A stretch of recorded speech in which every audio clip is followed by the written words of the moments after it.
കൂടുതൽ വാർത്തകളും വീഡിയോകളും കാണാൻ ഈ ചാനൽ സബ്സ്ക്രൈബ് ചെയ്യുക. കൂടെ ബെൽ ബട്ടൺ അമർത്തുക. Please subscribe our channel. നമസ്കാരം. നമ്മളിവിടെ പറയാൻ പോകുന്നത് ഈ കുടുംബത്തിലൊരു കലഹം നിലനിർത്താൻ കാരണമുള്ള ചില നക്ഷത്രങ്ങളുണ്ട്. കാരണം ചില നക്ഷത്രങ്ങൾ കുടുംബത്തിലുണ്ടെങ്കിൽ ആ കുടുംബത്തിൽ ഭയങ്കര വഴക്കാവും. ഒന്നും വേണ്ട, ചെറിയ സംഭവം മതി, അത് വലിയ വഴക്കിൽ ചെന്ന് തീർന്നു കിട്ടാനുള്ള ഒരവസ്ഥാന്തരം കാണുന്നുണ്ട്. അപ്പോൾ ഈ നക്ഷത്രക്കാർ ശ്രദ്ധിക്കാൻ വേണ്ടി ഈ നക്ഷത്രക്കാരിൽ നിന്നും അങ്ങനെയുള്ള ദോഷമോ ദുരിതമോ ഒക്കെ ഉണ്ടെങ്കിൽ അത് മാറിക്കിട്ടാൻ വേണ്ടിയാണ് പറയുന്നതെന്ന് വേണം മനസ്സിലാക്കാനായിട്ട്. അല്ലാതെ ഒരു നക്ഷത്രത്തെ കുറ്റമായിട്ടോ അല്ലെ പിന്നെ അവരിൽ നിന്നും ഉണ്ടാകുന്ന എല്ലാവർക്കും കാണത്തുമില്ല.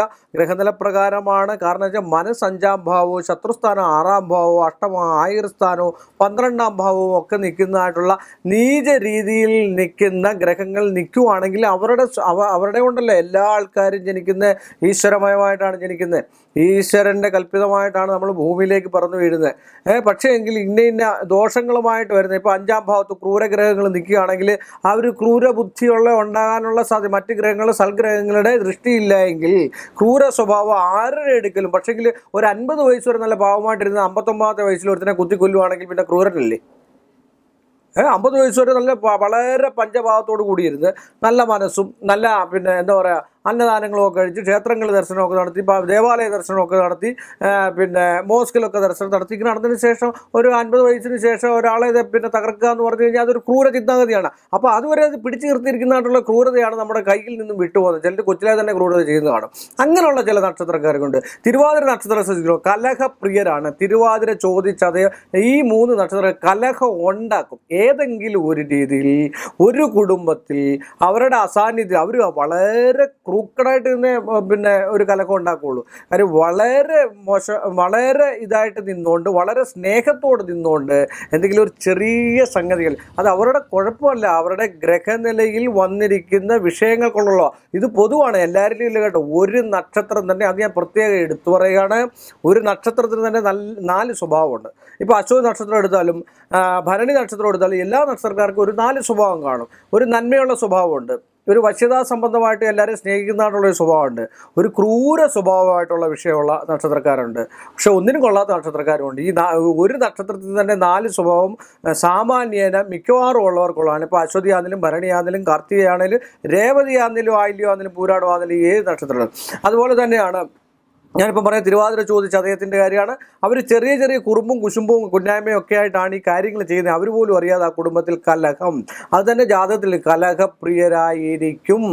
6-ാം ഭാവാധിപത്യം വഹിച്ചിരിക്കുന്ന ഗ്രഹത്തിന് നീചം സംഭവിക്കുകയോ നീച രീതിയിലുള്ള ദൃഷ്ടിയുള്ള വാക്ക് സംബന്ധിച്ചാൽ വാഗ്ദേവതയായ സരസ്വതിയുടെ ബുധൻ്റെ ദൃഷ്ടിയോ മറ്റു കാര്യങ്ങളൊക്കെ ഉണ്ടെങ്കിൽ നാക്കിൽ നിന്ന് വരുന്നത് പോലും നമുക്ക് എന്താണെന്ന് പോലും അറിയാൻ വയ്യാത്തൊരവസ്ഥ. പിന്നെ ചില നക്ഷത്രക്കാരുണ്ട്, പെട്ടെന്ന് ദേഷ്യപ്പെടുകയും പെട്ടെന്ന് എടുത്തിയാടി സംസാരിക്കുകയും ഒക്കെ ചെയ്യും, പെട്ടെന്ന് അവരുടെ ദേഷ്യം ശപിക്കുകയും, എന്നാൽ ആ സ്നേഹം എപ്പോഴും അവരുടെ ഉള്ളിൽ തന്നെ തങ്ങി നിൽക്കുന്ന ഒരവസ്ഥ വരുമ്പോൾ ചില നക്ഷത്രക്കാരെന്ന് പറഞ്ഞു കഴിഞ്ഞാൽ, ഇപ്പോൾ ആയില്യ നക്ഷത്രക്കാരും മനസ്സിൽ വെച്ച് പെരുമാറാൻ ഏറ്റവും കഴിവുള്ള ഒരു നക്ഷത്രം. കഴിവുകളോടാണ് ഈ പറയുന്നത്. ഒരു നക്ഷത്രത്തിൻ്റെ കഴിവെന്നുണ്ടെന്ന് നമ്മൾ അറിയണ്ടേ. നമ്മളപ്പോൾ ഒരു രഹസ്യം പറഞ്ഞു കഴിഞ്ഞാൽ വരിച്ചെന്ന് പറഞ്ഞാൽ ആ രഹസ്യം വിട്ടുകൊടുക്കത്തില്ലെന്നുകൂടെ വേണം മനസ്സിലാക്കാൻ. അല്ലാതെ ഒരു ജ്യോത്സ്യൻ ഒരു നക്ഷത്രത്തെ മോശമായിട്ടോ ഒരു നക്ഷത്രത്തിൻ്റെ സ്വഭാവ രീതിയെ മോശമായിട്ടോ ഒന്നുമല്ല പറയുക.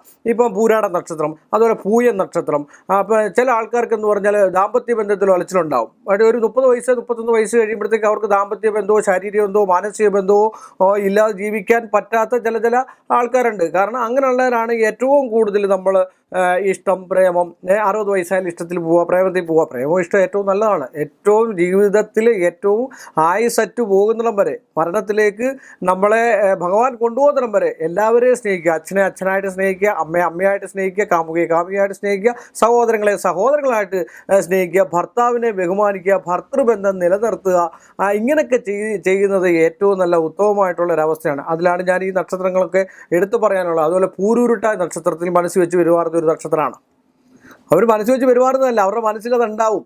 കാരണം ഒരു സമയമാകുമ്പോൾ ഒരു 27 വയസ്സ് തൊട്ടുള്ള ഇവരൊക്കെ എന്ന് പറഞ്ഞാൽ കഠിനമായിട്ട് കുറേ കാര്യങ്ങൾ അനുഭവിച്ചതിന് ശേഷം ഒരു നന്മയിലേക്ക് വരുന്ന ചില നക്ഷത്രങ്ങളാണ്. അപ്പോഴാണ് ഇവർക്ക് ഈ പിന്നെ ചെറിയ ചെറിയ അവസ്ഥയും മറ്റു കാര്യം, അതുപോലെ പിശുക്ക് കാണിക്കുന്ന എത്രയോ നക്ഷത്രം, 2ാം ഭാവത്ത് ഗുളികനോ 2ാം ഭാവത്ത് നീചഗ്രഹങ്ങളോ, ആ നീചനെ 9ാം ഭാഗ്യസ്ഥാനം, ഭാഗ്യം കൊണ്ടാണ് ധനം ഉണ്ടാകുന്നത്.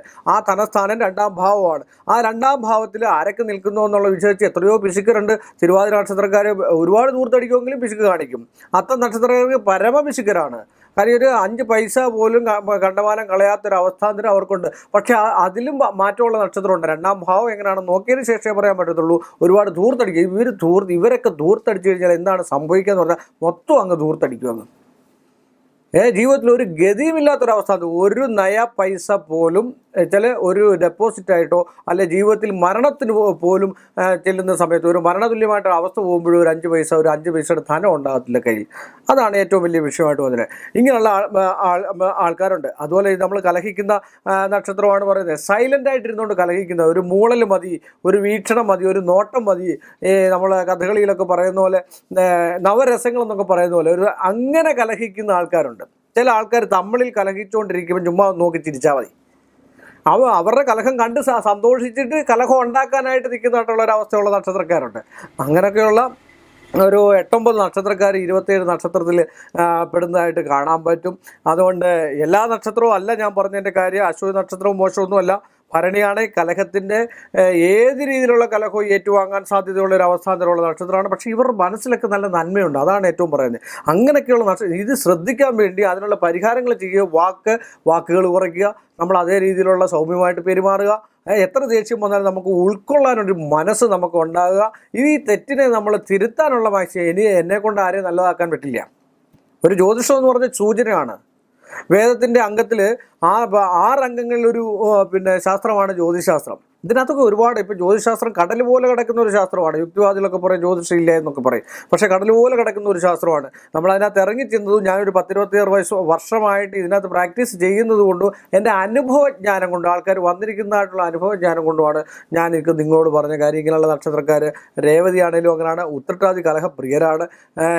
പൂയ നക്ഷത്രക്കാർ കലഹപ്രിയരാണ്. അങ്ങനെയൊക്കെയുള്ള ഒരുപാട് കാര്യങ്ങൾ. ഇതിനുള്ള പരിഹാരങ്ങളൊക്കെ ചെയ്ത് കണ്ട് കലഹപ്രിയം നമ്മുടെ മനസ്സിലുണ്ടെങ്കിൽ എപ്പോഴും ഐക്യമത്യ സൂക്തം അല്ലെ സംവാദ സൂക്തം ജപിക്കുകയോ ഏതെങ്കിലും ക്ഷേത്രത്തിൽ സംവാദ സൂക്തം കൊണ്ടുള്ള അർച്ചനയോ പുഷ്പാഞ്ജലിയോ ചെയ്യിപ്പിച്ച് കണ്ടു കഴിഞ്ഞാൽ അവർക്ക് തന്നെ പശ്ചാത്താപം ഉണ്ടാകുന്നൊരു സമയം ഉണ്ടാക്കി കലഹങ്ങൾ ഉണ്ടാക്കിയിട്ട് എൻ്റെ കയ്യിൽ നിന്ന് പറ്റുകയാണോ എന്ന്. എല്ലാം കഴിഞ്ഞതിന് ശേഷം പശ്ചാത്തപിച്ചിട്ട് വല്ല കാര്യമുണ്ട്. പശ്ചാത്തപിക്കുന്ന ഏറ്റവും നല്ല പശ്ചാത്താപം ഉള്ളവരാണ്, ഹൃദയമുള്ളവരെന്ന് പറയുന്നത്. ഇവർക്കെല്ലാം നല്ലൊരു ഹൃദയവുമുണ്ട്, നല്ലൊരു മനസ്സുമുണ്ട്. ആർക്ക് എന്തും കൊടുക്കാനും വാങ്ങിക്കാനും ഒക്കെ തയ്യാറുള്ള ആളാണ്. പക്ഷേ കുറ്റങ്ങളും കുറവുകളും എല്ലാവർക്കും ഉണ്ട്. എനിക്ക് ഒരുപാട് കുറ്റങ്ങളുള്ള മനുഷ്യനാണ്. പക്ഷേങ്കിൽ അത് നമ്മൾ മാക്സിമം എന്നെക്കൊണ്ടും പറ്റത്തില്ല, ഇതുപോലെ കഴിവൊന്നുമില്ല. കാര്യം അത് പിടിച്ചു നിർത്താനോ മറ്റു കാര്യങ്ങളും ഒക്കെ. എല്ലാ മനുഷ്യരും മനുഷ്യൻ എന്ന് പറഞ്ഞാൽ തെറ്റിൻ്റെ കൂമ്പാരമാണ്. അതൊരു ചൊല്ലാണ്. മനുഷ്യൻ തെറ്റിൻ്റെ കൂമ്പാരമാണ്. ആ തെറ്റിനെ നമ്മൾ എപ്പം തിരുത്തി പോകുന്നു അവർക്ക് മാത്രമേ വിജയം ഉണ്ടാകും എന്ന് പറഞ്ഞുകൊണ്ട് ഈ എപ്പിസോഡ് ഇവിടെ അവസാനിപ്പിക്കുന്നു. എല്ലാ മാന്യ പ്രേക്ഷകർക്കും എൻ്റെ വിനീതമായ നമസ്കാരം. കൂടുതൽ വാർത്തകളും വീഡിയോകളും കാണാൻ ഈ ചാനൽ സബ്സ്ക്രൈബ് ചെയ്യുക. കൂടെ ബെൽ ബട്ടൺ അമർത്തുക. Please subscribe our channel.